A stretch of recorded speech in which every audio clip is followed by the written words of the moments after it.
How to handle buyer's remorse. Yeah.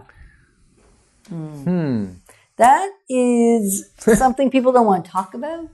Something people don't want to recognize as true. So why are we talking about it?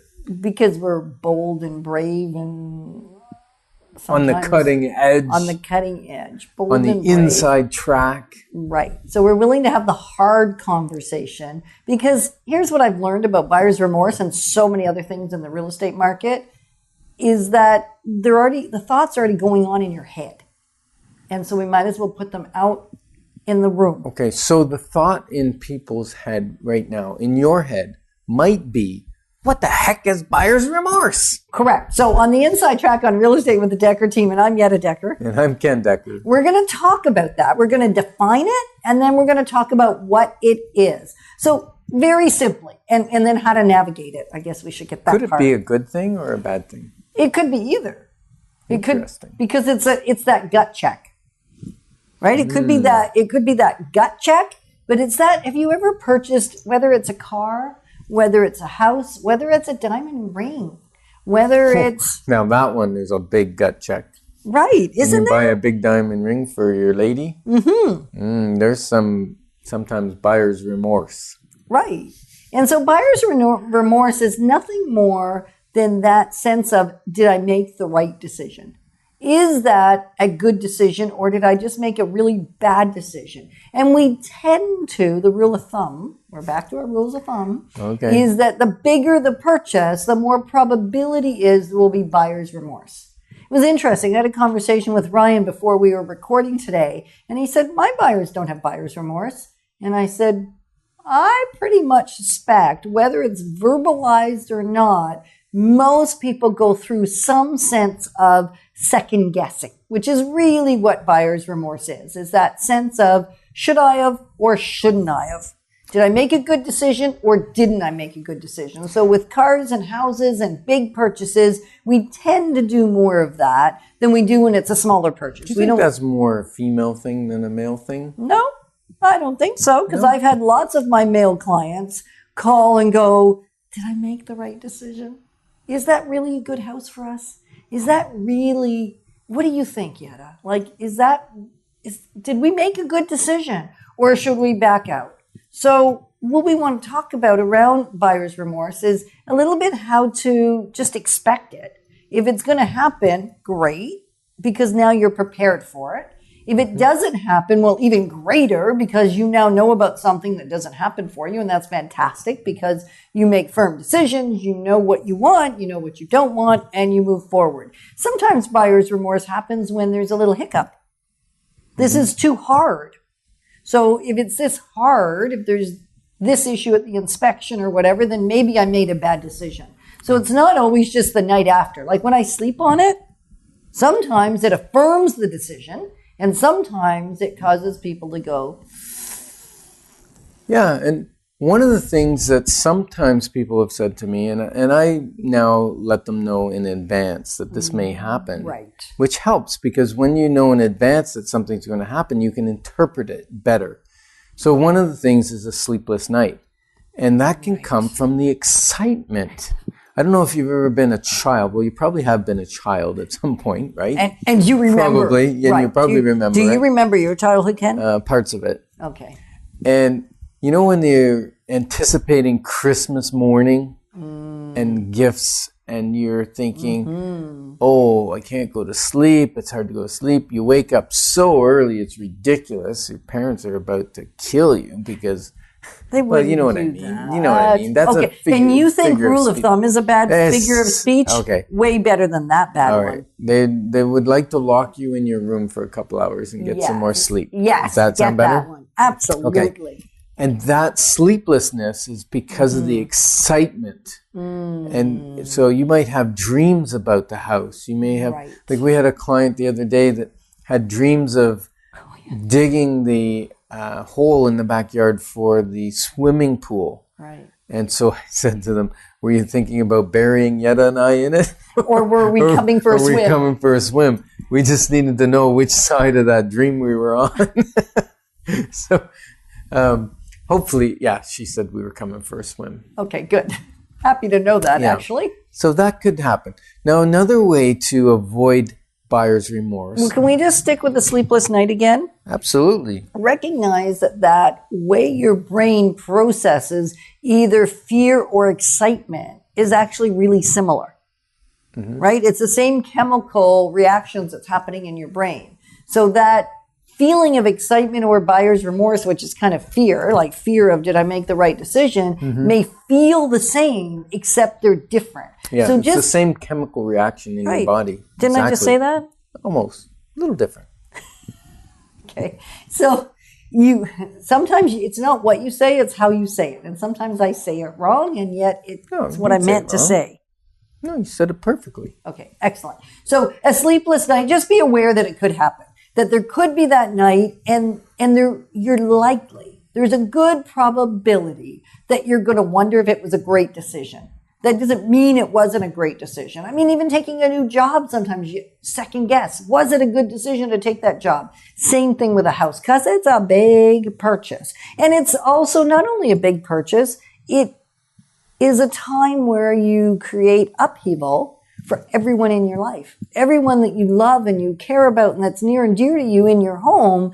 It's not a time of ease generally. It's generally a time of chaos a little bit. Packing's not fun. We're going to do a show next week on what do you do with all that stuff in your house? How do you decide what to give and throw and all those kinds of things? And that's disruptive. So it's disruptive moving. Transitioning into a new home is disruptive. And so it's normal to have some buyer's remorse. And if you're thinking, well, how do I prepare better for it? Because that's really one of the main ways that you can reduce the buyer's remorse is preparation. Yes, it's very good. And we've got a whole list of great things to help. And yet the one thing, if you have a faith in God, it's to go to prayer before you make a decision to buy.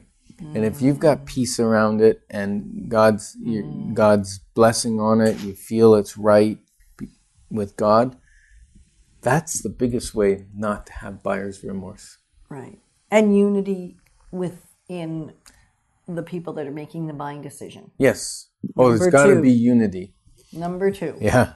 If you both don't agree, like if there's husband and wife or whatever it is, or a parent two is families, helping a child, or multi-generational. If there is not unity in the purchase decision or the price or the location or the house, best not to go ahead. Yeah. There are times we recommend don't. Ideally, I mean, we're going to lay out options. We can't really tell you what to do because it's really ultimately your decision, nor do we want to because it's your decision, not ours. And yet laying out your options and knowing what your options are really helps reduce that buyer's remorse so that you're not feeling pushed toward a particular decision. Would you agree, Mr. Decker? Absolutely. Okay. So if you're thinking, I need some more insight, I need some more perspective, and I know you're going to share some more today on the show, and yet I know based on all your other shows, you don't tell us everything in a show. And it's not that we don't want to, it's that 30-minute show does not give us the opportunity to share you 30 years of experience. Well, my 30 years and you're 25. So 55 years of experience. So you're more experienced. At real estate. At life, you're more experienced because you're older than I am. So, if you're thinking, I want more. I think I just got thrown under the bus. What do you think, folks? You should light up the email and say, Yetta just threw Ken under the bus. Okay, well, from May to August isn't very many months. So essentially we're the same age and we both know it. And anybody that listens to the show regularly knows that we're quite okay with talking about our age because we really like and love the fact that we get to have this life.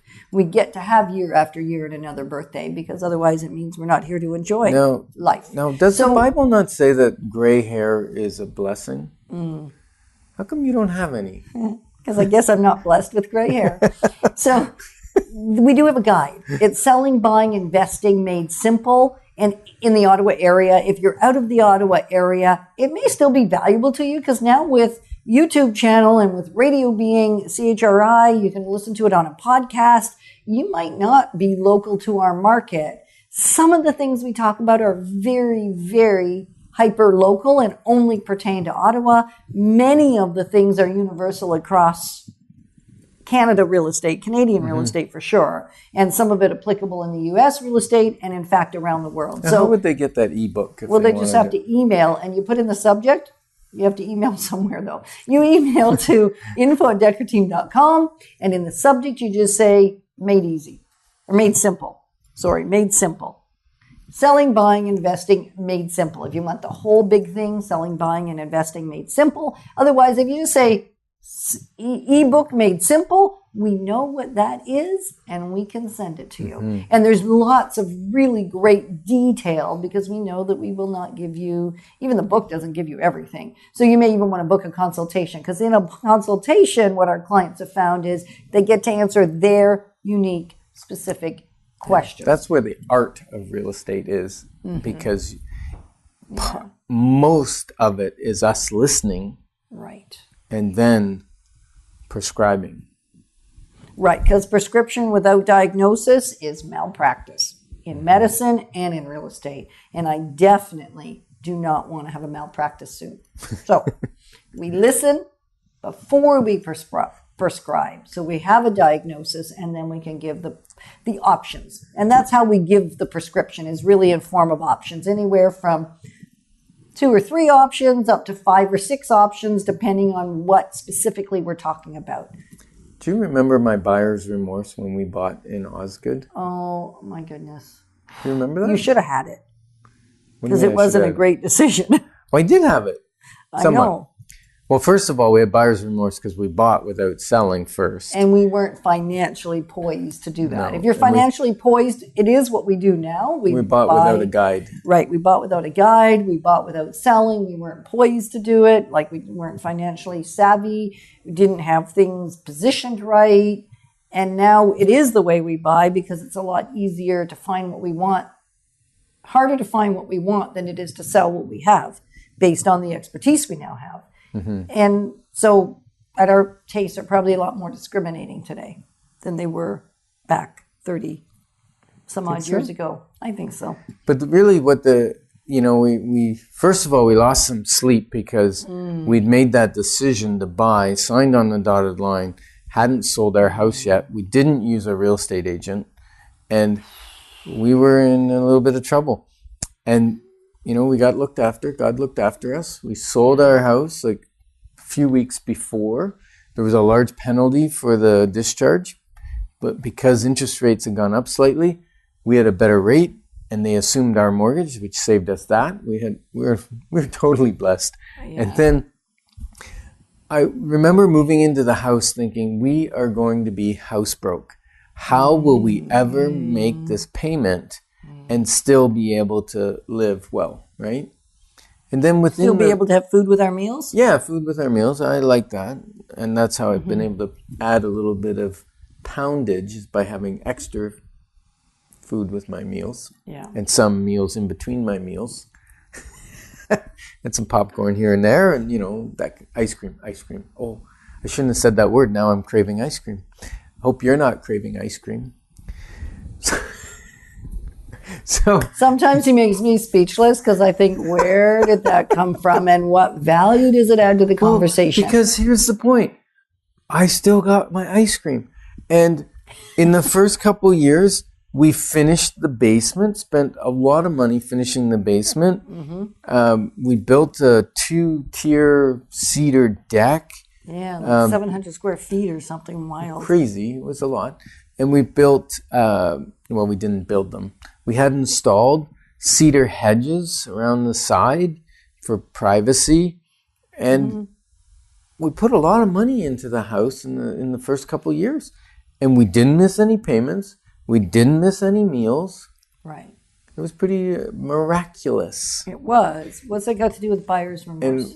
Because we had buyer's remorse around, were we going to be house broke? And yet we weren't. We did actually buy within our means. It was just such a big jump from where we had been before. And so it was triple the value of home, which was really, really scary. We had bought our first home in Quebec, townhome, lower price point, hadn't really gone up in the years we were there. However, that is how we started. And then we found a home that was 3 times the money. So we knew that we had to be house broke. And yet we really weren't, because we were living so below our means originally that now we were still living within our means. And ideally, we encourage people not to max their financial buying ability.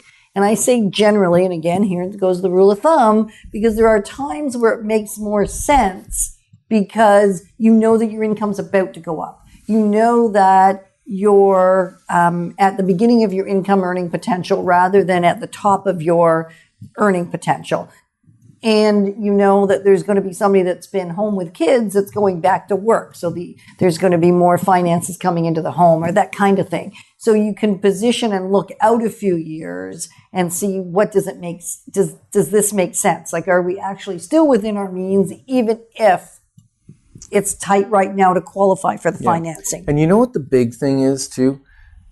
A lot of banks don't take charity into consideration when they're doing your qualifications. Right. So if you have a generous spirit, or you tithe to the local church, we need to take that money into consideration, because it's money that they are not taking into consideration when they qualify you for your payments on your house and other loans, if you have other loans. Right. So we've got to be really careful that you're not even buying within your means. Ideally, we want to help you buy below your means. And yet look at the big picture, because if you have to move sooner, that costs you a lot of money. And that's no good either. So how to get rid of some buyer's remorse is just being really prepared in advance, knowing your numbers, knowing what it means, having actually tracked. You can go on to the wealth-formula website.com, right?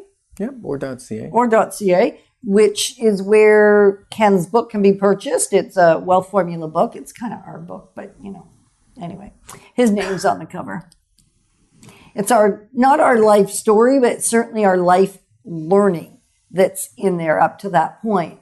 And what's great about that website is there's free tools. There's free financial tools. So you can do 90-day tracking of where your money actually goes. So you're equipped with the knowledge of how you actually are spending. Because have you ever said to yourself, I've had loads, and maybe even you say to me that, hey, I have no money left over. Like, how can I spend $300 more a month on mortgage payment when right now I have nothing left over? I know the bank says I can have 3 times what I want, and I don't have any money. I would encourage you just to get aware. Just become aware of where your money's actually going. The best way to get aware is for 90 days, track every penny that comes in and every penny that goes out. Maybe we don't track pennies anymore, track nickels. Track to the nickel now, because pennies have vanished in Canada. So just become fully aware of what is happening with your money, with the money that you've been blessed with. And then there's much less buyer's remorse, because you don't have to wonder and worry like we did, because we sure weren't following very many good financial principles back then. How about none? Okay. We were paying our bills because we knew how to take from one credit card to the other to make sure that we can make our payments. Not proud story, just a true story. And so just knowing where it's going. So you can go on there and get some free tools, and they really do help. And if you haven't read the book yet, I would maybe encourage that you do that too, because I've been told every time somebody reads it that they get a lot of great insight from it that helps them just be better positioned to make better decisions when they're buying a home or even selling a home. So much less buyer's remorse. What else would you say are those things you do to prepare so you can reduce buyer's remorse? Well, I think interviewing a great realtor is one of the ways. Because if you've got someone that walked that path before, they can guide you through it. And that helps reduce the stress and the buyer's remorse. And also get your questions answered before, during, and after. Be open to asking questions. This is probably unfamiliar turf for you. Right. Or at least turf that you haven't journeyed 40, 50, 60 times. Even somebody that's moved a lot has probably moved 10 or 15 times in their lifetime.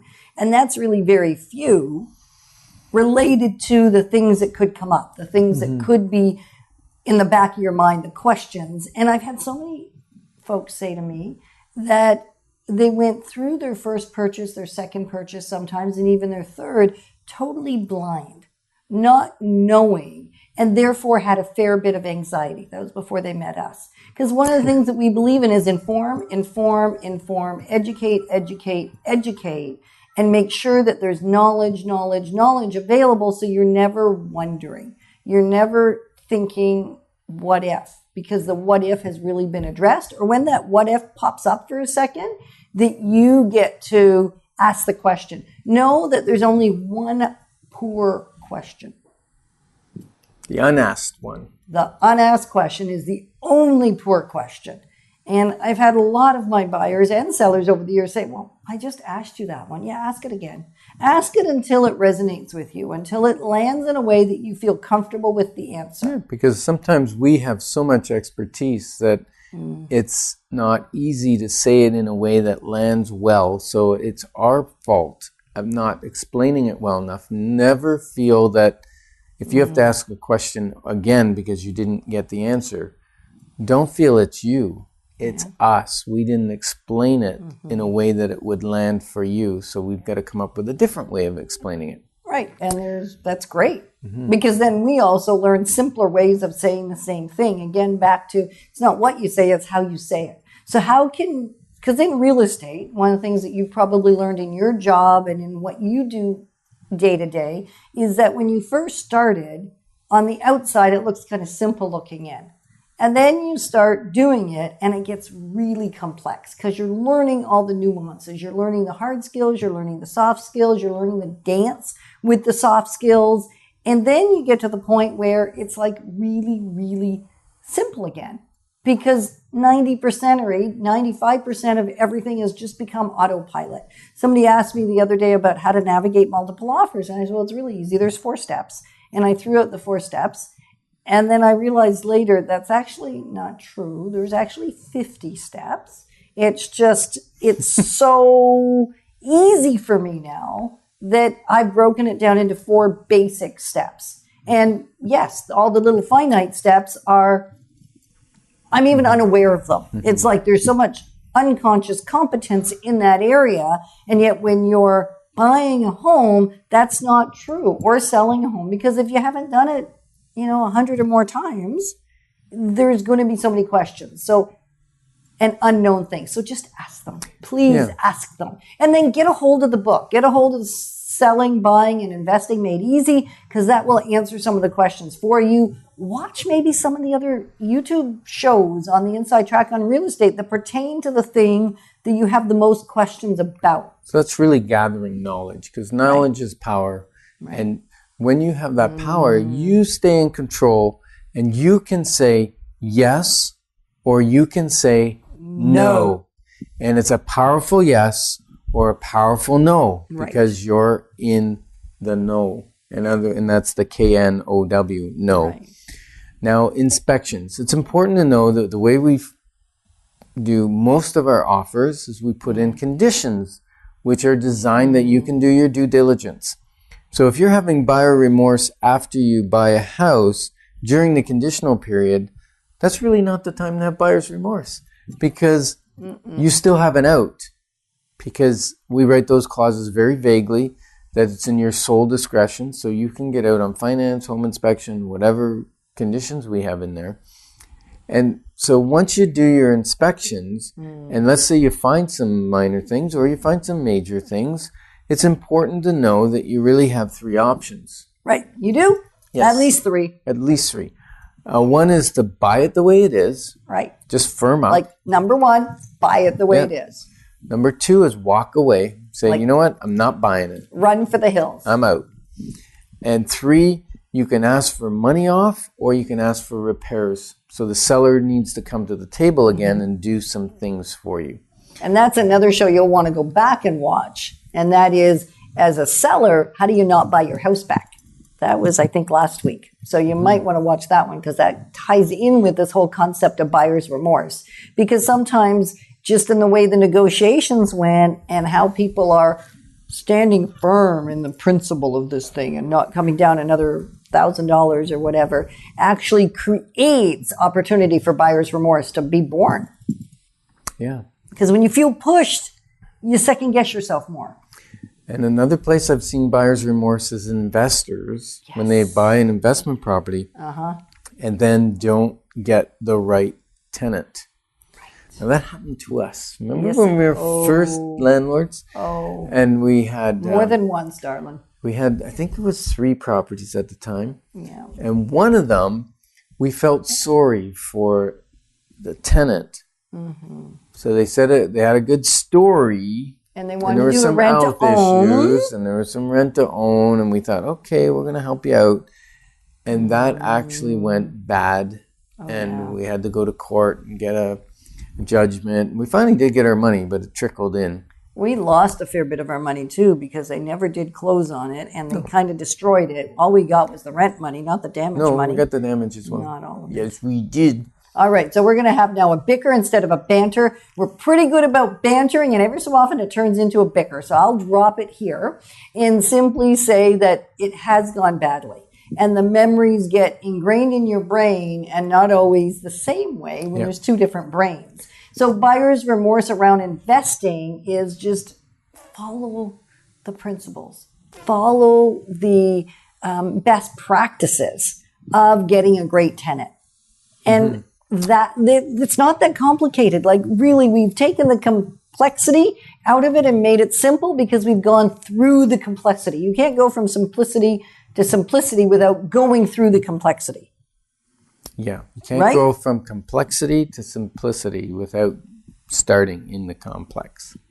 Right, but from an outside, it looks simple before, right? So it's kind of like it looks simple. When I see somebody else do their job, I think, that looks easy enough.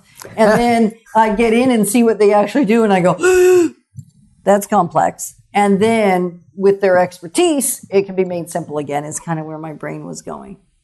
That's a good place for your brain to go. Yeah, so we've heard lots of stories of tenants gone bad. And what's interesting is when you talk to an investor and you go, oh, I've got, 10 doors or 10 apartments or whatever, you think, wow, that person's building wealth. And you don't hear them talk about bad tenants. No. Because typically they've learned the art of picking good tenants. And if one does happen to go bad, it's part of the business. Right. You deal with it and you know what to do. You have the rules that you follow. Things can happen fairly expediently and you move on and life is grand again. We have multiple tenants. Yep. And it's wonderful. So if you're thinking about buyer's remorse and you're saying, I want to know more, you're going to want to go back and listen or re-listen because we know that we can only gain about 6-7% of the information that we hear when we're listening or we're learning a new thing.